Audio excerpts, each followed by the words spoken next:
Well, hey again, everybody, and welcome into the Shelby County High School Football Show this week from Pelham High School as we get you ready for the final week of the regular season. And this final week's always a weird one just because we've got several Thursday night games. A lot of teams, their season either already done or they're on bye going into the playoffs, getting an extra week of rest. But one of those Thursday night games is going to be right here at Pelham High School as the Panthers play host to Spain Park, a big county battle between those two.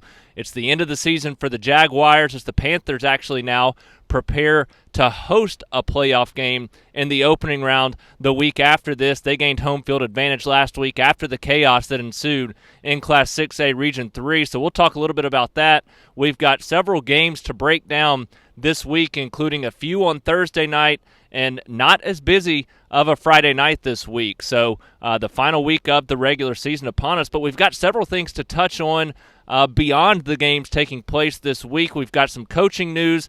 We've got some games from last week that we're going to recap for teams that either finished their season or teams that are off this week preparing for the playoffs. And we're going to start with the coaching news. The Oak Mountain Eagles, they parted ways yesterday with head coach Tyler Crane. So after a 2-year stint there leading Oak Mountain, Tyler Crane now searching for a new gig, and Oak Mountain now searching for their next head coach. And it's going to be interesting to see what happens in that coaching search. I can think of a few names just off the top of my head that would be a good fit there at Oak Mountain in North Shelby County. But jumping right in to Class 7A Region 3, a very difficult job to take on, but one that can excite coaches that have that competitive edge to them. And there's going to be some names that jump out and look for this job just because of what it does offer to compete against Hoover, Thompson, and so many others. Spain Park with Tim Vakakis there now. Vestavia Hills already improved under their first-year head coach. Hewitt-Trussville,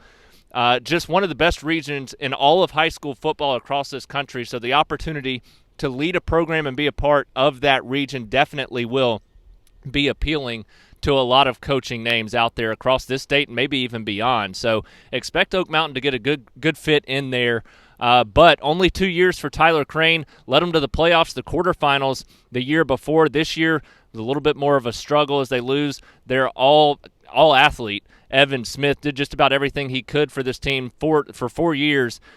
This year they turned the page, and a lot of youth on that team, and they never really got clicking. Started 2-0, but then lost 7 in a row before last week's 9-3 win against Spain Park to end the regular season with that rivalry victory. And credit the defense in that game. Unbelievable what they were able to do. We'll talk about a few of those guys at the end of the show in our SCR Stars of the Week segment. But the defense basically said, we're going to win this football game, and they went out and they did just that in a 9-3 win. So that takes care of that news. Obviously not the most fun news to report, but big nonetheless there in Class 7A Region 3. So now we jump to the teams that played last week that are now off this week, and you look at what we've got set up. Thompson, they fall 9-0 to Hoover last week. The game of the year as usual, everybody hyping that one up, and we knew it was going to be a defensive battle, but not quite sure we knew it was going to be that defensive. Thompson, they got into the red zone on several occasions, got inside the 10-yard line twice, and could not come away with points. Really, A.J. Green had a very strong game running the football, and the 2 times they got deep into Hoover territory, they kind of went away from him. And that was a little bit confusing and baffling, and that's something I'm sure they're going to get fixed as they head into the playoffs, a couple weeks to get ready for that. But beyond that, the second half in particular just couldn't really move the football, had to start throwing the ball more, and it just never panned out for that Thompson offense. Defense, yet again, did everything that it needed to do to keep the Warriors in that game. Gave up just 7 points defensively in that one. A safety gave up the other 2 points as Thompson fell in that one 9-0. Likely going to get another shot at Hoover if things pan out like we expect them to throughout the playoffs, but Thompson's got to find some offensive improvement. They've got a week off now to really shore things up on that side of the ball, get ready for the playoffs before a matchup with Huntsville in the opening round the week after this. So we'll see what Thompson offense decides to show up for the playoffs, but this defense going to give them a chance in every game they've got the rest of the way. Some other teams that finished their season last week, we talked about Oak Mountain. They win 9-3 over Spain Park, snapped that 7-game losing streak. The defense just finally stepped up and said, we're going to win this football game, did just that. Chelsea, their season ends, first year in the 7A classification. Obviously, in Region 3, they fall 45-14 to Hewitt-Trussville, finish the season 1-9 overall. Beyond that, the Vincent Yellow Jackets just continue to impress, finish the season 9-1 with a win 43-8 over Thorsby. Dominant effort there, and best regular season in school history. They finished 9-3 in 2011. Same situation in 2001. Both of those with playoff victories, though. So this is their best regular season in school history with a 9-1 showing. Now, heading to the playoffs the week after this, they'll be looking for win number 10 for the first time ever in program history. And this is a school that dates back a long way. It's been playing football for close to 100 years. So a big-time opportunity ahead for the Vincent Yellow Jackets as they'll host a first-round playoff matchup, I believe, against Laverne the week after this. Head coach Lucas Weatherford and his group, a very special season. But now it's time to gear up for what we've got ahead. You also look back at what went down in the region standings. Class 6A Region 3 last week.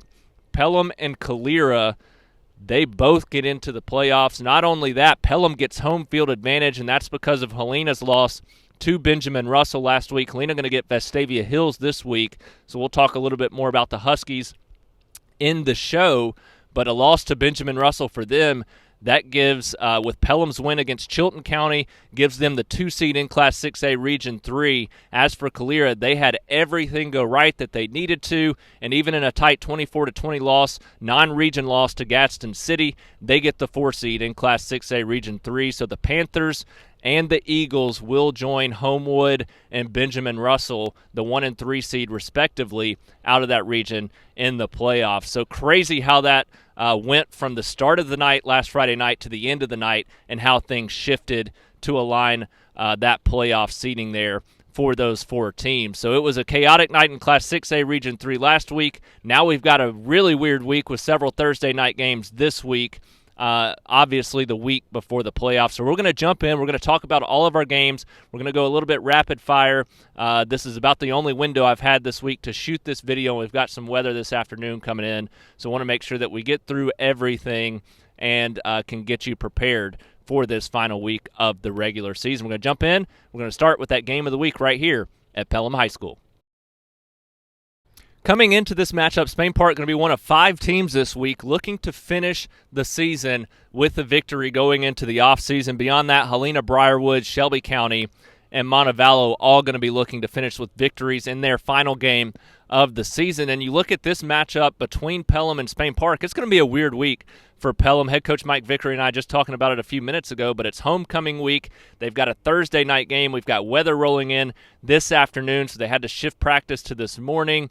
A short 45-minute practice that they had this morning, and then homecoming parade on Wednesday afternoon, game on Thursday night. So a very weird week, but they do get a little bit of extra time to rest up and get ready for their first-round playoff matchup, which ultimately is going to be the big factor for them. That's kind of where the season is headed next. That's their next focus. A new season begins. But you want to go into that with some confidence, and competing against Spain Park this week, who's got one of the toughest and most physical defenses in the state, especially up front on the defensive line. That's a huge plus for the Panthers and an opportunity for them to gain some confidence, especially with their offense moving in to that next week. And if their defense plays well this week, going to be right in this football game because we've seen offensive struggles from Spain Park this season. So the defense should come out and play well, continue to be motivated, and carry momentum into the playoffs. The offense, if they can come out, put up a good performance against the Jags, that definitely bodes well because you've taken on a good 7A defense and you take that in to a first-round matchup of the playoffs. But Spain Park, they've got nothing to lose. This is their final game of the season, looking to close out Tim Vakakis' first year leading the Jags with a victory. But it's been tough sledding at times for Spain Park this season. The offense, like I said, they've struggled, scoring just 15.8 points per game. And you've got a Pelham team scoring about 8 more per game than that so far on the offensive side of the football. But like I said, this is a weird week. Pelham, they've got the playoffs after this. They want to stay healthy. They don't want to give up a ton. Spain Park, they're going to throw everything in this game because the offseason's after this, and they want momentum going into the offseason, and they want to build some confidence with this young group of players. So they're going to come out and give it everything they have this week. Ultimately, that could make a difference in the final score. If you just take on paper this matchup, this is a game that I would lean toward Pelham winning and squeaking out a tight, lower-scoring football game. But with that edge of it being Spain Park's last game of the season, Pelham trying not to give up too much this week with the playoffs still ahead, that could ultimately tilt the scale in Spain Park's favor at the end of the week. But at the end of the day, Pelham's defense playing extremely well. They're giving up 21.9 points per game. That's got to be a key going into this game.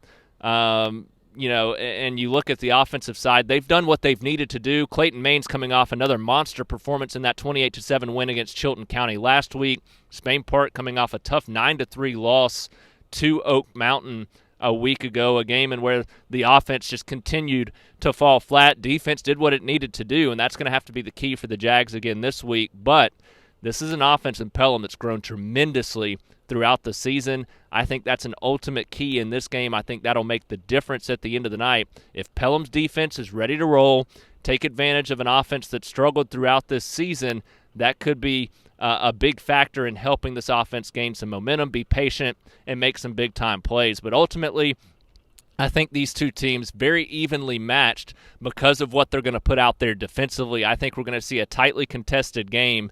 If either of these teams gets into the 20s, that likely is going to be your winner at the end of the night. I see this being a very tight game decided by about 10 points or less probably between these two. So it's going to be a lot of fun on a Thursday night this week to see how this game unfolds on this football field right here between Pelham and Spain Park in a big county battle to close out the regular season. So Spain Park are only 7A team in action this week. Thompson off this week. Chelsea and Oak Mountain both off and done for the season as well. So we continue with the 6A teams, and we jump down to talk about the Helena Huskies as they close out the season this Thursday night. Another Thursday game against Vestavia Hills, and going to be a tough matchup against a 7A team coming off a very heartbreaking 2 weeks for the Helena Huskies. All they had to do was win one of their final 2 games, and they're in the playoffs.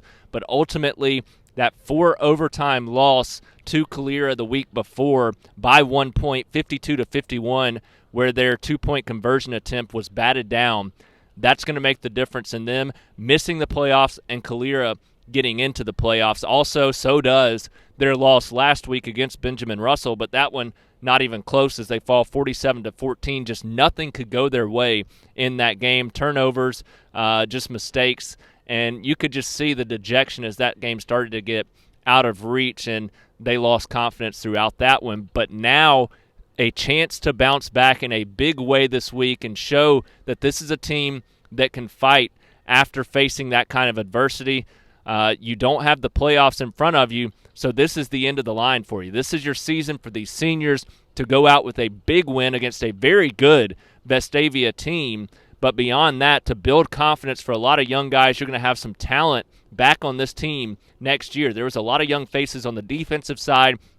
You've still got a ton of talent coming back on the offensive side as well. So for Helena, there's no reason to be hanging your head from last week. Yes, it hurts not to make the playoffs, but you've got another opportunity to play the game that you love to play, and that should be all that matters. You've got a chance this week to get back on the football field, take down a 7A team that's headed to the playoffs, and that ultimately not only for the seniors would send them out on top, but build a ton of confidence for these guys coming back next year. And even if you lose, go out, give it your all, have some fun playing this game that everybody loves so much. That's something that a lot of people don't get to do, and that's a huge message I think that has to be relayed throughout this final week for all these teams that are playing their last game of the season. Just an opportunity to suit up and go out there and play football. When you look at this game on paper, obviously Vestavia is going to be the favorite as a 7A team headed to the playoffs. They've had a much better season than they've had the last few years, sitting at 5-4 overall. They're scoring 33.7 points per game,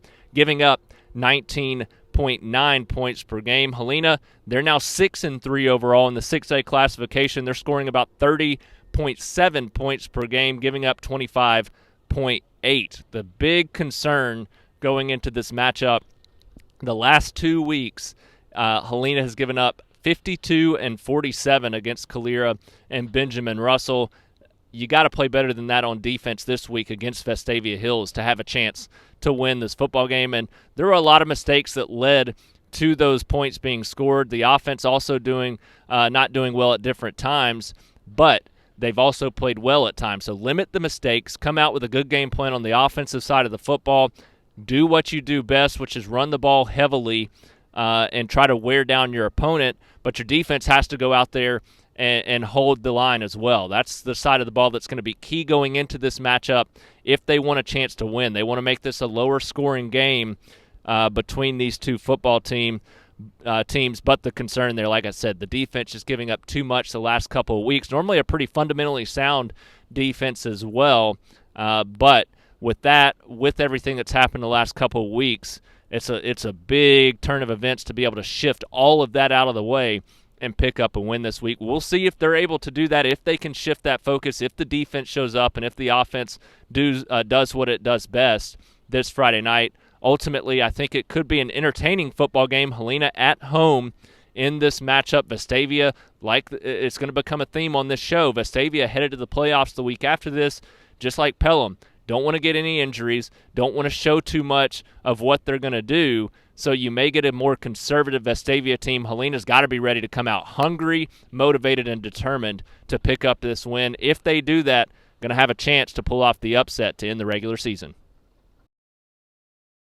Well, the Calera Eagles, they get the benefit of that 52-51 overtime victory against Helena a couple of weeks ago, because that ultimately now has gotten them into the playoffs. And talking with head coach Jason Hamlin after that win, weren't sure that they had a chance to get into the playoffs because of how things unfolded on that Friday night. But ultimately, thanks to the Benjamin Russell win over Helena last week, Pelham beating Chilton County last week, both of those things get them into the playoffs the week after this, and they're going to have a chance there in the first round on the road as the 4 seed out of this region. And this week, a great test for them to see where they are going into that matchup, because both of these teams, Calera and McAdory, going to play somebody from that same region next week. Calera gets an opponent from McAdory's region. McAdory gets an opponent from Calera's region the week after this. So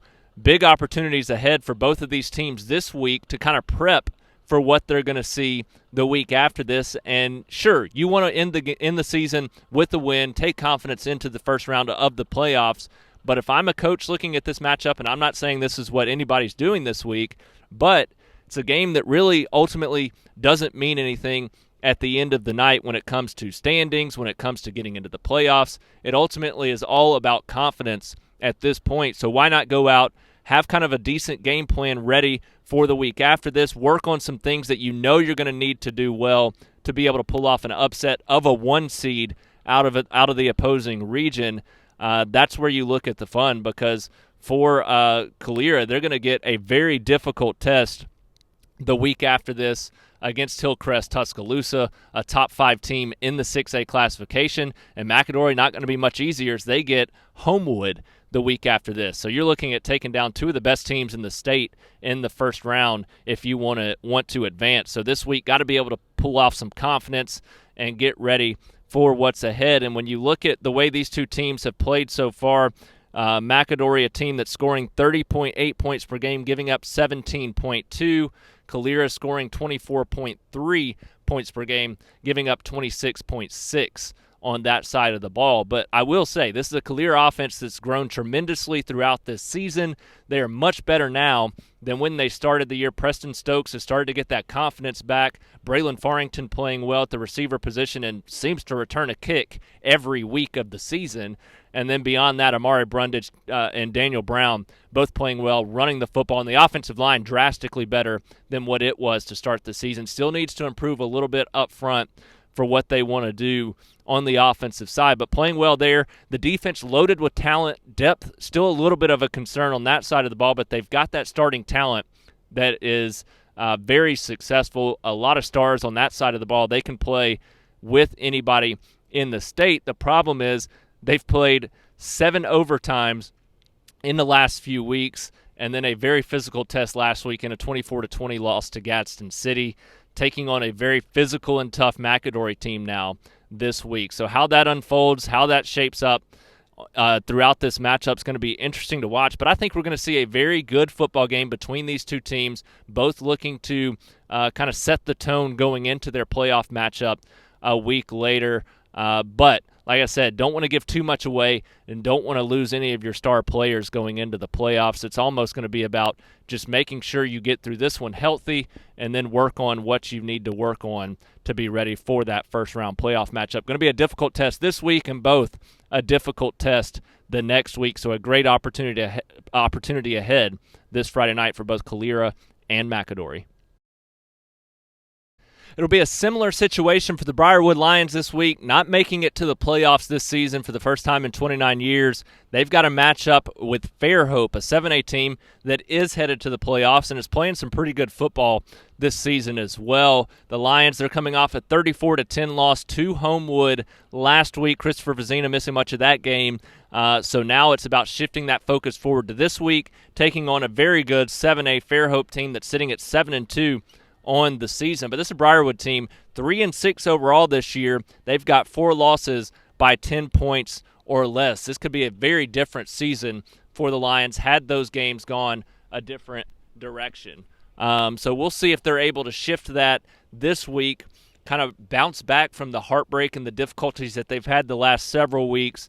But ultimately, the defense is going to have to be a key in them doing just that. The offense has struggled at times, especially down the stretch of the season, and the defense has been kind of on a roller coaster ride this year. They've been up and down a little bit, and overall they're giving up 28.8 points per game.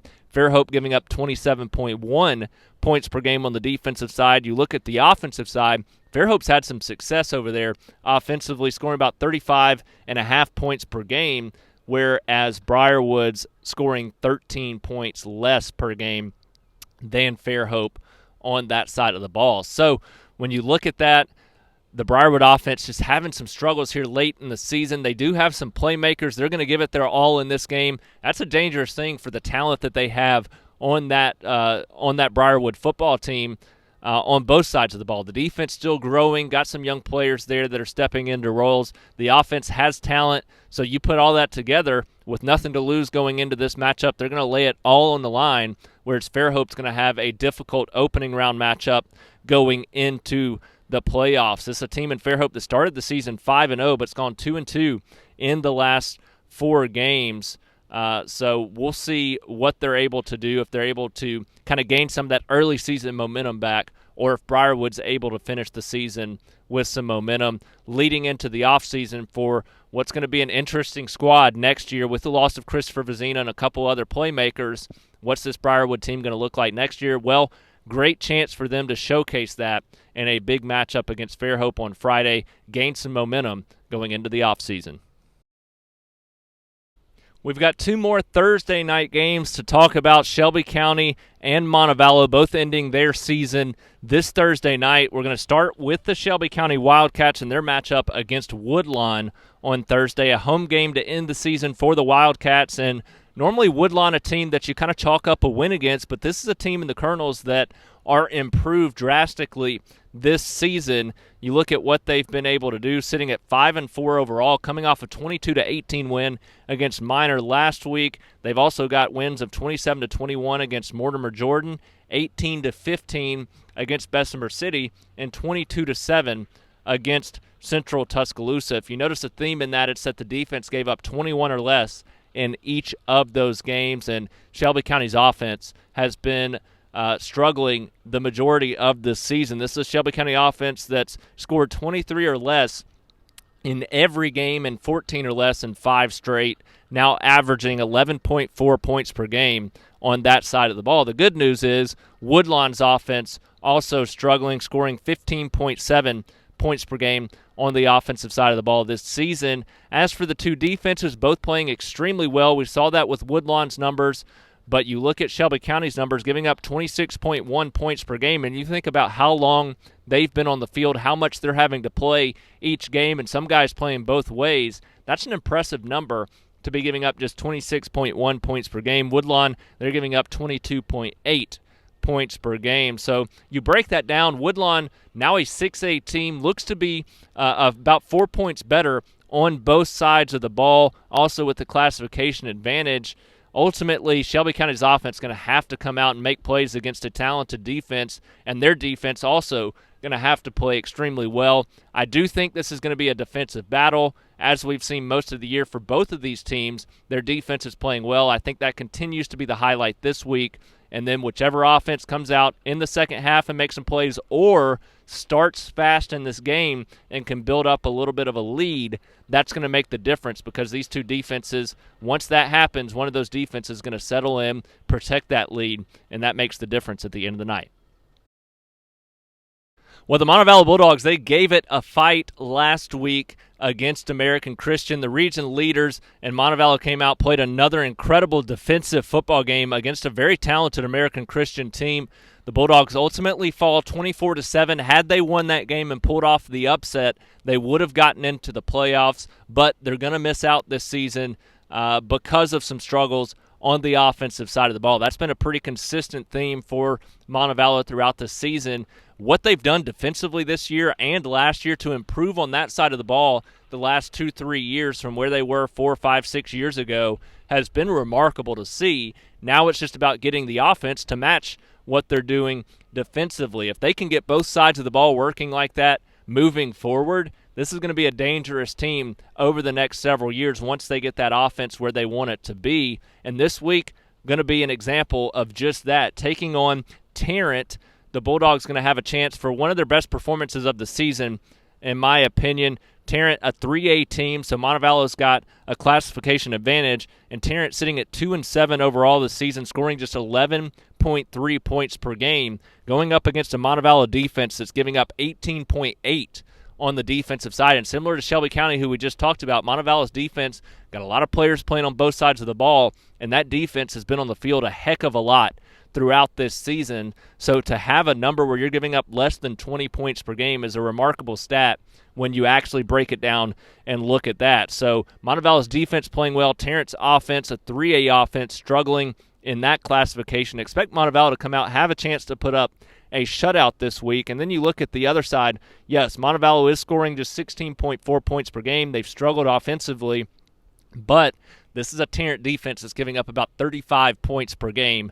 I think you're going to see Montevallo come out, have one of its best performances, one of its most even and balanced performances of the season, pick up a season finale win against Tarrant on their home field Thursday night. We'll see if the Bulldogs can gain that momentum under Blake Boren going in to the off-season, a team that I think is going to be even better next year than they were this year. That defense I don't think is going anywhere, and the offense I think only going to get better from here on out, a chance to prove what they're capable of in this matchup. Now for the AISA and ACSC, the Evangel Lightning off this week. They finished the regular season, going to head into the ACSC state championship soon enough, and a team that's just been dominant. They pick up another win, remain undefeated last week against Carolina, so now turn their attention to winning the ACSC state championship and another 8-man national championship this year as well. A very good chance that they take both of those homes. We do have 2 AISA games this week. Cornerstone going to host Bessemer Academy, and the Chargers now sitting at 5-3, coming off a 42-30 loss to Evangel Montgomery last week. And the offense, they really just kind of took a step back on that side of the ball. A week ago, you look at what they've done so far this season, scoring about 40.8 points per game, and they only put up 30 last week. This is a team that had scored 50 or more for a stretch of play this season. The defense was the concern. Defense also didn't play great last week, giving up 42 points, but they played well enough, in my opinion, to win with what this offense can do. The offense just didn't have the success that it's had throughout the season. Now they get 1-8 Bessemer Academy, but this is a Bessemer Academy team that's normally an 11-man football team. So you look at what they're doing, 8.4 points per game offensively, giving up 31.2 points per game. That defense is the key. In 8-man play, their offense probably going to have success, play a lot better than that 8.4 points per game, especially against Cornerstone's defense, which is giving up 33 points per game. But you look at Bessemer Academy's defense in 11-man play, giving up 31 points per game. That number also going to increase when you play 8-man football. So we'll see what happens in this matchup, but ultimately I think Cornerstone going to continue to play, or going to bounce back with a better offensive week this week. Defense has got to continue to play well also. They'll have a chance to pick up a win, finish the regular season 6-3. Coosa Valley, they hit the road to Sparta this week. The Rebels now 1-8 following a 34-0 loss to Southern Academy last week. They're now scoring 5 points per game on the offensive side, and they've been held to 14 or less in every game so far this season. Defense playing pretty good, giving up 29.3 points per game. They've been the highlight so far, but now they get a Sparta team that's 0-9 on the season.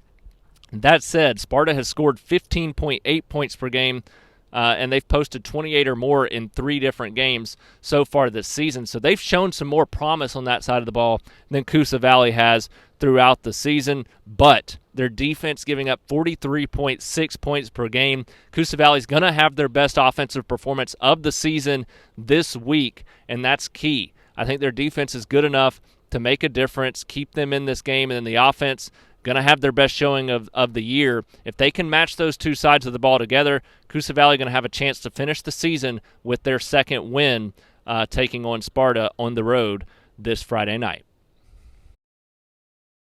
It's time to hand out some stars, our weekly SCR Stars of the Week segment where we talk about the best performances from the past week. And we're going to start with the Thompson Warriors, not the game that they wanted, a 9-0 loss in that matchup to Hoover for the region championship. Hoover wins it for the second year in a row. Both hope to meet again in the semifinals, which they've done the last 5 years in a row. This would be 6 if they can meet there again this season. But the Warriors, their defense, everyone, entire defensive unit, everybody who rotated in and out deserves credit. They did absolutely everything that they could to give Thompson a chance to win that football game.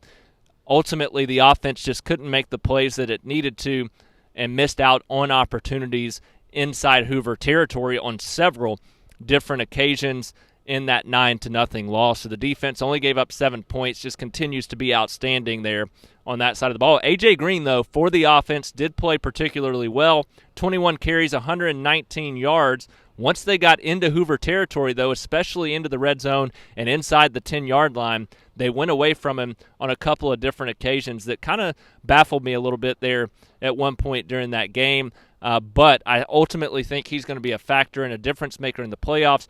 And I think that this offense now knows what they need to do, and they're going to wake up going into the playoffs as well. I think you're going to see a different Thompson offense as we move forward, starting with their first-round matchup against Huntsville. As for the Oak Mountain Eagles, they pick up a 9-3 season-ending win against rival Spain Park last week, and their defense, just like Thompson's, deserves a shout-out because of what they were able to do on that side of the ball. Garrett Murphy has been unbelievable all season long. Emmanuel Waller also, he's battled some injuries at times this season, but he came back with a big performance last week as well on the defensive side of the ball. Garrett Murphy, he had 10 tackles, or both of those guys, 10 tackles each with at least 1 tackle for loss. Murphy also had an interception in that game. So both of those defenders played extremely well. Entire Oak Mountain defense played extremely well. That brings us to the Pelham Panthers, who we're going to see right here on Thursday night. Clayton Maines, another stellar performance from the left-handed quarterback. He's gaining a ton of momentum throughout the season, drastically improved from where he started the year, but he had another big game for the Panthers, accounting for all 4 touchdowns, 3 passing, 1 rushing in the 28-7 win against Chilton County. Had more than 200 all-purpose yards in that game as well, close to 300 all-purpose yards there for the Panthers in that victory. Kamari Hollis, also a big game, 2 touchdowns receiving, close to 100 yards for the Panthers in that win, while the defense stepped up and held Chilton County to 7 points with another dominant effort in that victory. So the Pelham Panthers clicking going into this matchup, also the playoffs the week after this. We'll see what they do against Spain Park on Thursday night. The Montevallo Bulldogs, they deserve a ton of credit for what they've done defensively. Charlie Adams been a big key in that. He totaled 11 tackles, a sack, and a fumble recovery in that game against American Christian. Beyond him, Freeman Morton and Hunter Lutz both played well, adding 8 and 7 tackles, respectively, for that Montevallo defense, which has just been unbelievable to watch so far this season. And that takes us to the Vincent Yellow Jackets, who closed the season with a dominant performance. They've been incredible to watch this year as well. And you look at what Blake Ollams did, the Vincent quarterback, 10 of 14, 269 yards, 3 touchdowns passing, also had 71 rushing yards and 2 rushing touchdowns for a total of 5 touchdowns in that victory against Thorsby. His top target in the passing game, Zach Carlisle, 142 yards receiving and 2 touchdowns on 5 catches in that victory. And on the defensive side of the ball, Zach Wright, who we've mentioned several times this season, 15 tackles in that win. The defense, another stellar performance. He had 3 tackles for loss as well. Tyquan Goodman, 8 tackles and 5 sacks in that win. And then you look at Trey Youngblood, a guy who can play well on both sides of the ball. He had 10 tackles in that victory as the defense just playing unreal football going into the playoffs. That does it for this week's show, the final regular season show of the 2020 football season. Unbelievable. It's gone by so fast, as it does every year, unfortunately. But the week after this, the playoffs begin. It's a new season, and I'm excited to be there for it all next week as we get you ready for an exciting first round of the playoffs. 4 teams headed to the postseason: the Thompson Warriors, Pelham Panthers, Calera Eagles, and Vincent Yellow Jackets, all looking to put together a special run. We'll be back next week, probably going to be right back here at Pelham. A very interesting matchup for the Panthers in the first round as they take on Northridge. Head coach Mike Vickery here at Pelham, his first year away from Northridge, where he used to lead the Jaguars. They are now leading the Pelham Panthers here. So a fun reunion game right here at Pelham High School for Vickery. Beyond that, Vincent going to have a big first-round game. Thompson hosting Huntsville. Calera hitting the road for a big matchup in Class 6A. So just going to be an exciting week. We're going to break it all down next week on next week's Shelby County High School Football Show. Until then, that's going to do it from Pelham High School. We'll see you all on Thursday night.